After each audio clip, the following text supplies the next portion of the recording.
Donc dans cette vidéo, on va voir le cours sur l'image et les pixels. Donc vous allez dans Moodle.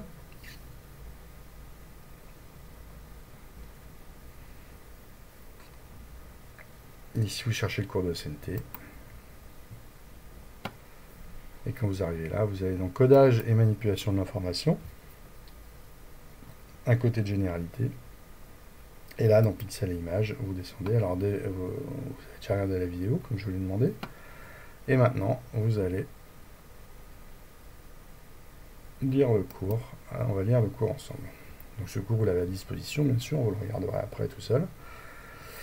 Alors, stocker les images sous forme de pixels, ça on l'a vu. Hein, on découpe notre image en petits carrés. D'accord ? Et plus les pixels sont petits, plus l'image est fine. Ça, c'est évident. D'accord, la qualité de l'image va dépendre de l'image des pixels. Donc pour parler des images, on va déjà parler de la définition. La définition d'une image, c'est sa taille en nombre de pixels.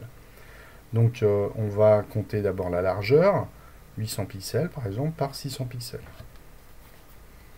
Ok. Donc là, si je veux la taille de l'image, eh bien, soit je dis 600 par 600, soit 800 par 600, soit je donne le nombre de pixels fois 600, ce qui fait 480 000 pixels. D'accord ? Ensuite, la résolution, eh bien, c'est ce qu'on disait, la résolution de l'image définie par un nombre de pixels par unité de longueur de la structure à numériser. Classiquement en PPI. PPI, c'est pixels par pouce. C'est-à-dire qu'on va compter, alors le pouce, je vous rappelle que c'est 2,54 cm, c'est l'unité anglo-saxonne de base, hein, et on va compter le nombre de pixels qu'il y a par pouce. Et effectivement, plus il y aura de pixels par pouce, alors pourquoi PPI? En français c'est PPP, et en anglais c'est PPI, parce que I c'est inch. Hein, voilà. Les pouces c'est inch. Donc, on en était, oui.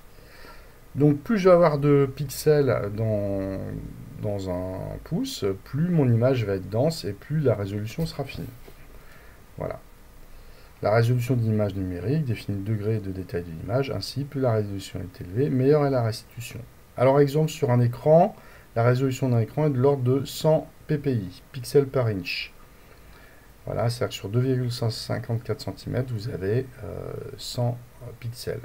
Pixels, du coup, qui mesurent environ entre 0,2 et 0,3 mm. Par contre, sur une image imprimée, la résolution doit être beaucoup plus dense. Hein. Il faut que en impression, on voit beaucoup plus les points que sur un écran, hein, puisque c'est moins lumineux. L'œil décèle mieux, voit plus les points. Donc il faut vraiment que ce soit petit, beaucoup plus dense. Il faut que la résolution soit meilleure en impression. Et en général, pour une photographie en haute définition, c'est une définition correcte, eh bien, vous avez du 300 dpi. Alors là, c'est dot per inch, hein, point par inch. Voilà. Donc, la profondeur de couleur, c'est le nombre de bits qu'il va vous falloir pour coder la couleur sur un pixel. Voilà. Donc ça, on va voir ce qui se passe dans le détail. Alors par exemple, pour une image en noir et blanc, eh bien, quelle est la profondeur de couleur d'une image en noir et blanc? En noir et blanc, vous savez qu'on a besoin juste de deux valeurs, le noir et le blanc. Le noir, c'est 0, le blanc, c'est 1, c'est une convention informatique. Eh bien, à partir de là, on dit que, puisqu'il faut un bit pour coder chaque pixel, on dit que la profondeur de couleur est de 1. Donc si je veux calculer la taille de l'image en octets, par exemple ici de ce petit Space Invader, c'est bien qu'il fait 12 pixels de largeur. Je prends la calculatrice, qui est... Elle est là. Calculatrice. Donc mon petit Space Invader, s'il fait 12 de large, 8 de haut, donc j'ai 96 pixels. Bon, j'ai besoin, je multiplie par 1, mais voilà, puisque j'ai besoin de 1 bit par pixel, donc j'ai 96 bits, voilà. Mais le bit étant un peu petit, on travaille en octets, donc pour 96 bits, je divise par 8, je rappelle qu'un octet c'est 8 bits, Donc j'ai besoin de 12 octets pour stocker cette image. D'accord? Alors ici, l'activité Python, bah, vous l'avez déjà faite. La feuille Vim, normalement, elle est finie, puisque je l'ai notée. Et donc voilà. Alors les unités de stockage en informatique. Le bit, c'est l'élément de base, hein, 0, 1, voilà, c'est vraiment notre élément de base. Mais comme c'est un peu petit, on mesure la taille des données informatiques en octets ou en multiples d'octets. Donc un octet, je vous rappelle, c'est un ensemble de 8 bits qui permet de coder et stocker un nombre de 0 à 255. Donc ça va vraiment, l'octet, ça va être vraiment l'élément de base de la mesure en informatique, en ce qui concerne le codage, la transmission, etc. Donc les préfixes décimaux, bah, c'est les mêmes que ceux du système d'unité internationale, hein. C'est-à-dire que, eh bien, quand je pars de 1 octet, je multiplie par 1000, j'obtiens le kilo-octet, 10 puissance 3 octets. Je multiplie encore par 1000, j'obtiens le mégaoctet, 10 puissance 6. Ensuite, le gigaoctet, le milliard d'octets. Ça, c'est méga, c'est million, giga, c'est milliard. Allez, après, ensuite, on a le téraoctet, 10 puissance 12 octets. Donc ça a été une grande course en informatique parce que le stockage de l'information, comme l'information, en informatique, c'est la matière première. Donc, eh bien, plus on en a, plus on est riche et plus on stocke, mieux c'est. Voilà, ça c'est en informatique, hein, c'est pas toujours vrai. Mais donc, pour stocker, il faut des serveurs. Et alors, les serveurs, c'est maintenant des grosses usines, c'est-à-dire des usines de serveurs, où il y a énormément de machines qui stockent, qui reçoivent les données, qui les stockent, qui les envoient, et qui consomment énormément d'électricité. C'est pour ça que quand vous stockez les choses sur le net, il faut faire en sorte de mettre juste ce qu'il faut et pas plus, et par exemple réduire la taille des images que vous transférez par WhatsApp, etc. Ça, on l'apprendra en cours. Donc passons aux images en niveau de gris. Vous voyez, par exemple, ben, on a vu qu'en finale, on s'est aperçu à l'expérience que 1 octet suffisait pour coder, comme profondeur de couleur, suffisait pour une image en niveau de gris. Tiens, vous voyez cette image, là on a quand même un beau spectre de gris. Et là, vous voyez, il n'y a pas plus de 256 gris, hein. Donc le 0, c'est toujours pareil, le noir. Le blanc, ça va être 255. Et entre les deux, vous allez trouver les grilles intermédiaires, par exemple 50, le gris moyen 127, etc. Vous voyez ici les petits pixels avec leurs valeurs. Hein, donc là, on va avoir des 0, très, très basse valeur. Ici, on augmente un peu, on doit arriver à des gris moyens. Donc par exemple, cette image-là qui est là, je vais rechercher ma calculatrice. Donc elle fait, on a dit, 220 lignes et de 330 pixels. Donc 220 fois 330, très bien. Ça me donne 73 260 pixels. Alors, je multiplie, j'ai besoin d'un octet pour chaque pixel. Donc ça va me donner 586 080 bits. Je redivise par 8 pour avoir ma mesure en octets. Donc j'ai 73 260 octets. Voilà. Alors ça, et bien après, c'est facile, hein, vous divisez par 1000 et vous obtenez 73,26 kilo octets. Voilà. Alors, je sais pas pourquoi il y a une erreur là. Bon, il faudra que je corrige ça. Je sais pas. Ah oui, c'était 220 par 330. 220 fois 330. Oui, j'ai dû me tromper sur la calculatrice. Donc là, c'est 72 600. Alors attention, il y a une petite différence entre les octets tels qu'on les calcule là et ceux qui sont utilisés par Windows. Windows utilise encore un ancien système. Alors ils appellent ça des kilooctets, mais ce ne sont pas vraiment des kilooctets. Donc en général, quand ils donnent une valeur, la valeur que vous calculez va être plus grande. Alors simulation trichromique, on a vu que sur un écran standard, eh bien, pour simuler la couleur, on a besoin de pixels à 3 couleurs, RVB, d'accord, ce qu'on appelle communément des lanternes, hein, et que eh bien, le mélange de ces couleurs rouge, vert, bleu, comme on l'a vu pendant l'activité, va nous permettre de simuler déjà les couleurs secondaires, le jaune, le magenta et le cyan, hein, par mélange des couleurs primaires, RGB. Et ensuite, en faisant varier l'intensité des lanternes rouge, verte et bleue, qu'on va coder chacune sur un octet, c'est-à-dire chaque petit pixel pourra prendre une intensité de rouge de 0 à 255, pareil pour le vert, pareil pour le bleu, on va obtenir l'ensemble des couleurs qui se situent dans ce triangle. Alors ça, le diagramme CIE, c'est l'ensemble des couleurs visibles par l'œil. Eh bien, si vous mettez vos lanternes R, V, B et que vous faites varier les intensités, vous allez obtenir 256 fois 256 fois 256, plus de 12 millions de couleurs à l'intérieur de ce triangle, d'accord, avec une profondeur de couleur de 3 x 8, 24 bits. Mais ce qu'il faut voir, c'est que toutes les couleurs ne sont pas simulables. C'est-à-dire que certaines couleurs de la nature, vous ne pouvez pas les recréer avec un écran. Puisque vous êtes coincé dans ce triangle, il y a certaines couleurs, en particulier dans les bleus, toutes les couleurs très saturées que vous voyez dans la nature, vous ne pouvez pas les reproduire exactement sur un écran, mais c'est pas grave parce que l'œil travaille par contraste. Hein, vous savez que vous êtes capable de distinguer les couleurs même dans la pénombre, alors que si vous les prenez en photo, ça paraît gris. Hein. Et ben c'est ça, voilà, l'œil, si le spectre coloré se réduit par manque de luminosité, il s'adapte, et donc il va travailler par contraste. Donc si une couleur est très saturée, ici jaune, et que les autres sont moins saturés, l'œil et le cerveau, hein, la vision, je vous rappelle que c'est pas que l'œil, la vision va vous permettre de voir du jaune. Alors, le codage des images en couleur. Au début de l'informatique, on avait par exemple, vous voyez, cette image est codée en 16 couleurs. Donc on voit bien ici, on n'a pas une image très très fine en couleur. Hein. Voilà, donc ça, cette image est traitée avec 16 couleurs.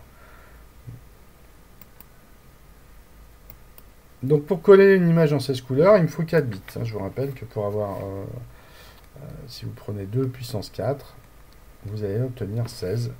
Avec 4 bits, je peux avoir 16 couleurs. Donc ça, cette image, vous la prenez, 800 x 800 x 4 bits, je divise par 8. Ça me donne 320 000 octets. Et 320 kilooctets. Alors maintenant, si je passe en... Après, on s'est aperçu... Alors les premiers ordinateurs, c'était tout simplement, ils n'avaient pas beaucoup de couleurs. Hein. Après, on est passé en 256 couleurs. Alors vous voyez, c'est déjà un petit peu plus fin. Hein. Alors il faudrait grossir l'image pour que ça soit vraiment bien visible. Donc 256 couleurs, pour avoir 256 couleurs, si vous prenez, c'est un octet, hein, donc chaque couleur étant codée sur un octet. Là, votre image, elle fait 800 par 800, donc ça fait 640 000 octets, ou 640 kilooctets. Vous voyez, vous avez déjà bien augmenté la taille de votre image, hein, puisque vous avez doublé la profondeur de couleur. Alors maintenant, aujourd'hui, là, on travaille en True Color, c'est 16 millions de couleurs. Donc chaque pixel est composé de 3 lanternes RGB. On code chaque lanterne sur un octet. On peut alors représenter 256 x 256 x 256 couleurs.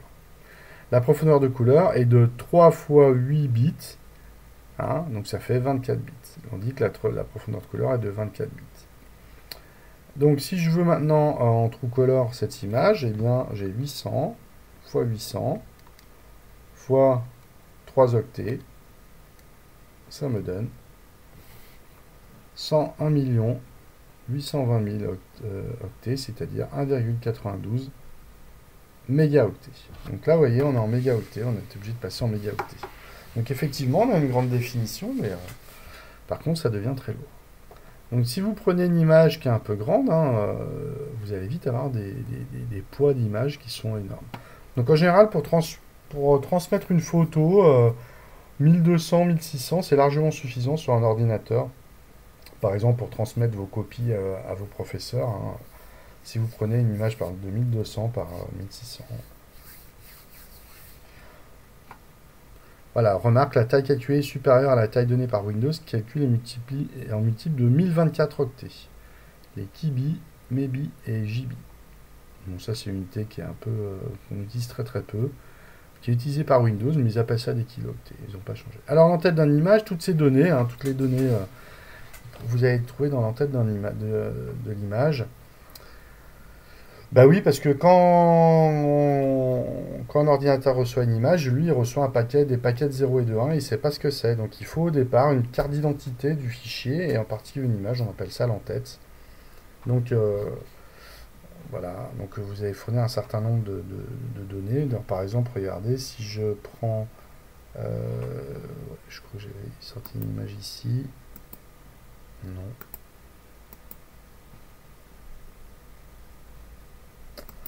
Donc je vais dans les images.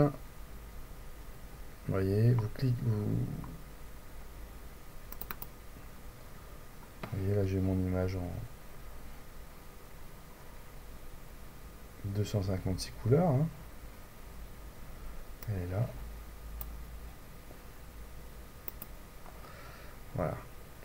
Donc ça c'est ce qu'il y a dans l'entête, toutes les propriétés. Donc comment les trouver ces propriétés? Ben, c'est pas compliqué.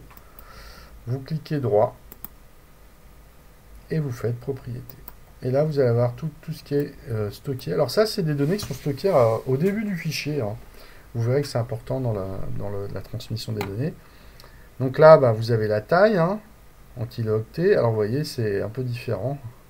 Là, il vous la donne en kilooctets. Et là, c'est-à-dire en kibi, en fait. Et là, il la donne vraiment en octets. Donc ça, c'est un peu une particularité de Windows. Les dates d'enregistrement, où est-ce que ça a été enregistré. La sécurité, bon ça c'est pas intéressant. Détail, voilà ce qui nous intéresse. Donc le titre, moi j'ai rien mis. Hein. Donc là par exemple il y a l'auteur, si ça a été pris par un appareil photo. Nous, dimension de l'image. Alors vous voyez, là on a alors 1462, oui c'est parce que c'est une image avec... il n'y a pas que les couleurs là. Voilà, hauteur. Résolution horizontale, vous voyez, 120 ppp. C'est largement suffisant pour l'afficher. Hein. Profondeur de couleur, 24. Compression, unité. La compression, on verra ce que c'est. Unité de résolution. Il y a plein de choses dessus. Ici, ça a été pris par un appareil photo. Sont stockés aussi tous les paramètres de prise de vue. Hein. La distance focale, le niveau du flash, la marque de l'appareil photo, etc. Vous voyez, il y a même les fabricants et tout, il y a tout ça. Voilà, fichier. Et alors, fichier, c'est comment c'est stocké. Voilà. Donc là, vous avez beaucoup de détails sur l'image, ce qu'on appelle l'entête de l'image.